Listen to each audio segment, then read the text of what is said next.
You're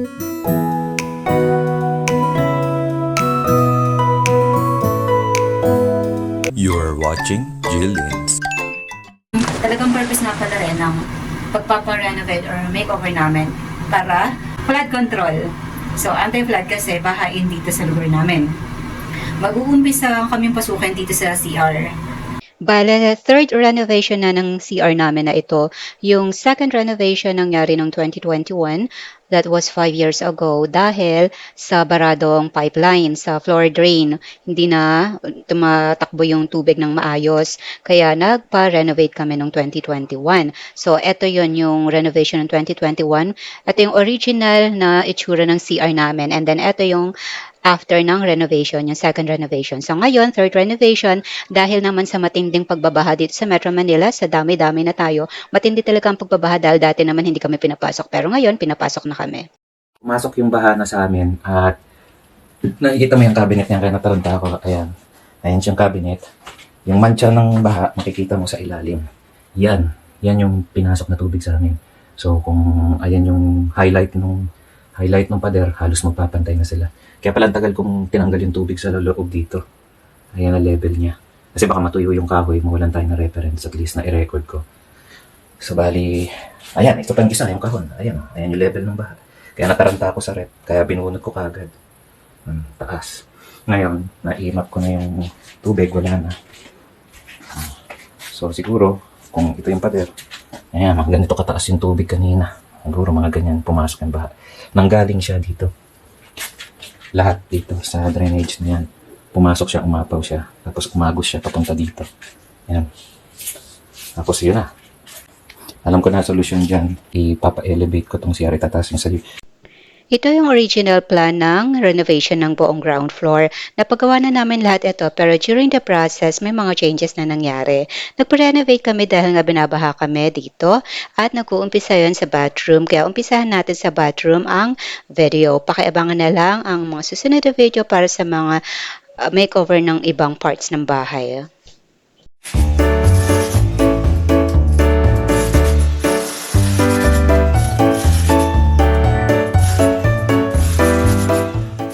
Ingat ka dyan sa ano na yan, ha? Pipeline ng jackpot yan, ha? Saan? Yan, yung likod yan. Ay, ito ba? Yan, hindi yan. Yan. Pipeline ng jackpot yan, ha? Sa ngayon, ito na itsura na CR. As in, totally demolish. Uy, may pipeline dun. Ano kaya yun?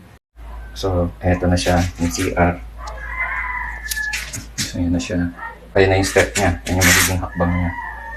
Tapos ito na yung mga nakaupit na, yung mga dadaanan ng pipeline. PPR, kasado na siya. Mas kita ngayon, no? Kasi may ilaw na. Ayan. So makikita mo yung pipeline mo. Ito pala yung inaanan nila kanina. Tapos, ito pa yan. Meron pa dito. Ayan, kita mo na. Tapos ito yung ito na yung pipeline muna ng PPR. So yan yung tinap na ni kanina, Randy. Tapos ayan na yung mga pipeline niya. Tapos, ayan na yung pipeline mo sa exhaust fan. Ito na yung mga, ayan, na siya. Doon sa gawing ito, ito yan, dyan siya lalabas. At tatambulan na siguro nila yan, isa na lang. At ito na nga yung wire niya. Ayan. Itong pipeline na to, yan yung nakikita mong yan. Teka lang. Yan yung sa CR. Yan yung sa CR. Yung dati, dyan lumalabas. So dito siguro lumalabas yung, yan o lumiko. Yan o, nagdugtong silang dalawa dito. Ayan ako makikita mo. Ito yung sa CR yung dating sink ng CR. So, pareho silang tumapon dito. Yun yung tatanong ko. Tapos ito, igaganito yan. Tapos, igaganito yan dito. O, ayan. Papunta yan sa iyong mga lababo. Okay. Ito kasi yung titipag nila kanina. Ngayon, ang mga dating pwesto ng laboratory mo kasi ito. At ayan. Yan yung mga dating pwesto ng laboratory mo. Yan o. Yan yung unang original pwesto ng laboratory. At ito yung pangalawa. Ngayon, ito yung pangatlo, kaya dyan sila nag-concentrate. Ito na yung pipeline ng PPR. Katagos na yun dito sir, dito na dito. Ay, ayun na pala. Tumagos na, hindi ko napansin. Teka lang, saan ang galing? Sa ilalim, ano? Ako sir, kailangan. Nasa ilalim. Mas mababa. Okay. Patikim lang. Pero di pa tapos. So, ito na yung height ng kisame. So, ito yung kamay ko. Ito yung kamay ko. Ayan. Eksakto. Abot ko yung kisame. 2 meters, ma'am. 2 meters mula tuktok hanggang per step. Next. 220. 220 ano yan? Centimeter? 220 po. Oh. Ayan ha. Pinapakita ko sa camera. 200, tsaka 220. Tingnan mo yung plug niya. Ito yung plug na naging problema natin. At hindi to pwedeng palitan.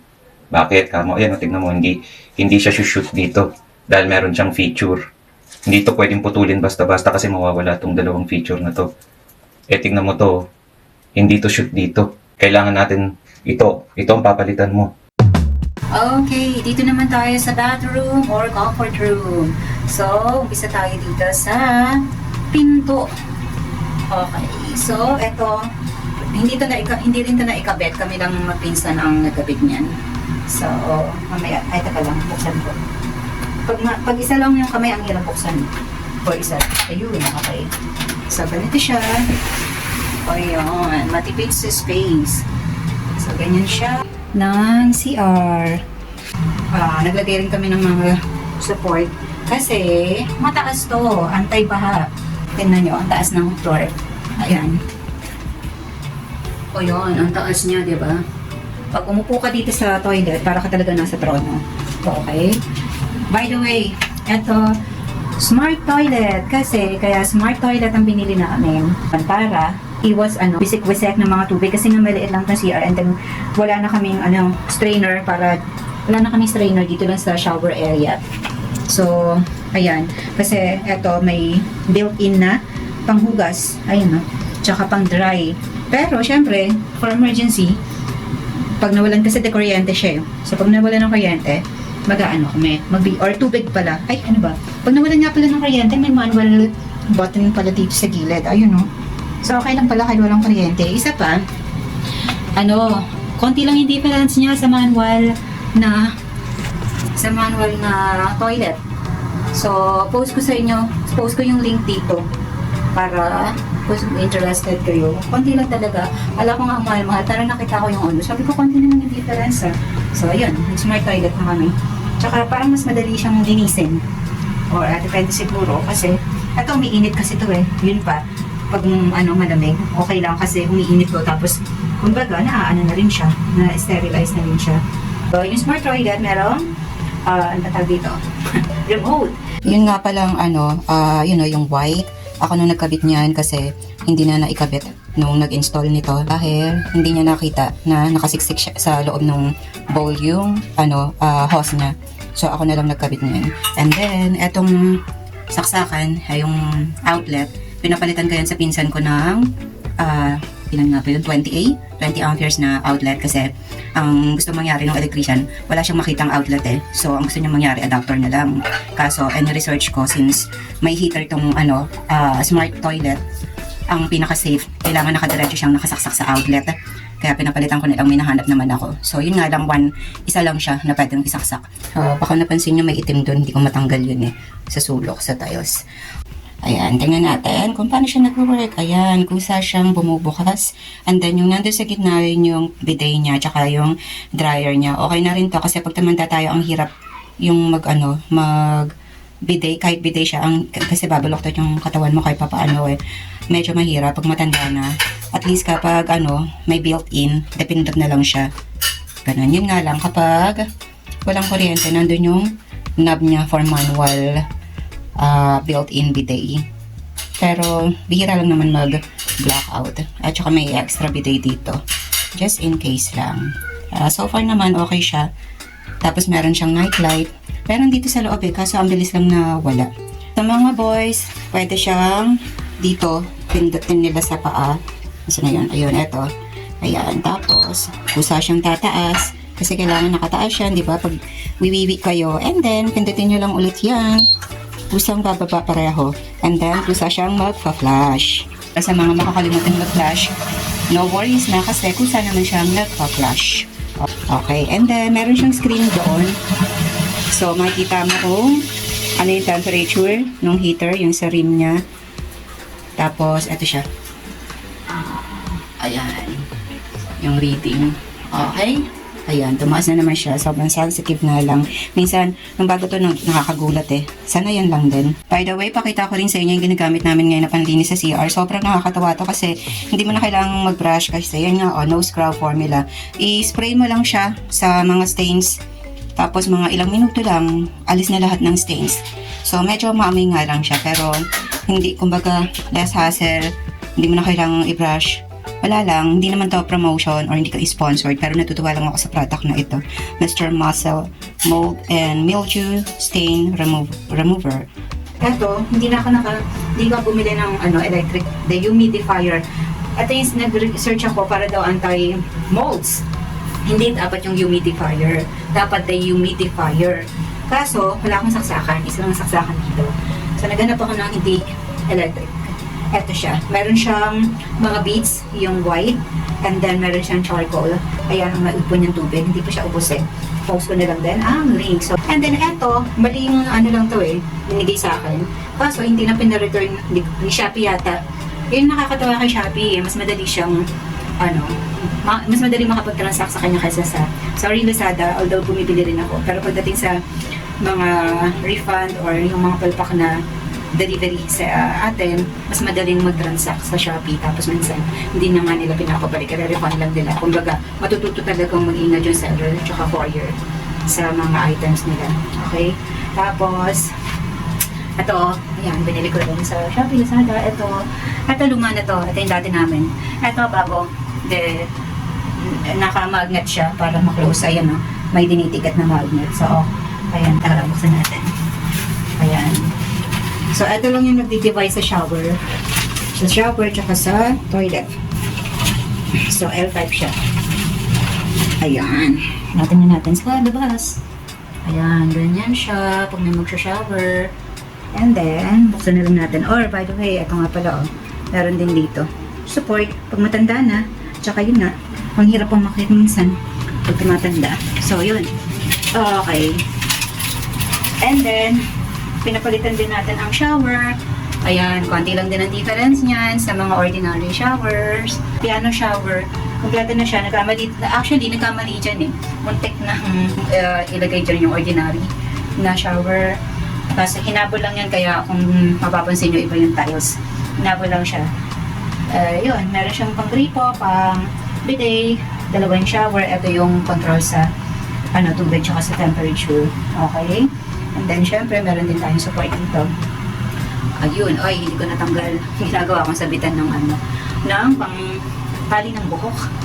Okay, and then, eto, pinalagyan na natin ito para hindi na maglagay ng mga dispenser or mga, may ganito na, pero magandang ganito, para maraming na ilalagay. Ayan, meron din dito. Okay, so etong cabinet, sink with cabinet, sobrang lang yun, space saver. Ayan. So, ito siya. Ayan. Hindi tapos din yung niyan, plumbing. Naiwan lang na nakabuyang-yang yung tubo.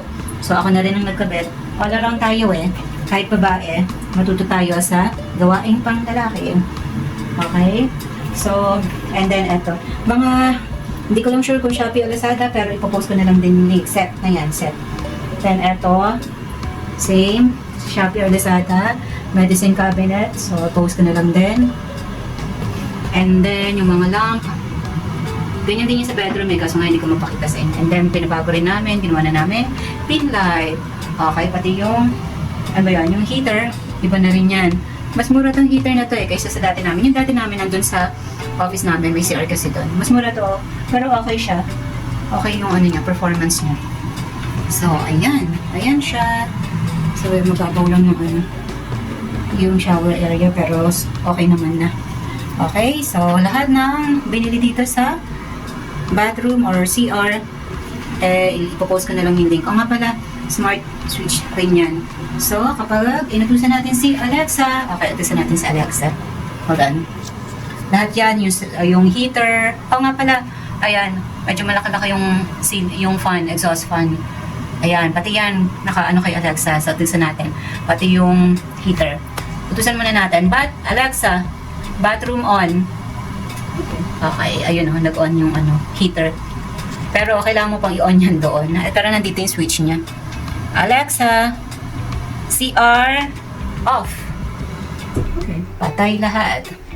And ayan ang comfort room and bathroom.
Thank you for watching. Please like, subscribe, and hit the notification bell. And please follow us on Facebook, Instagram, and TikTok.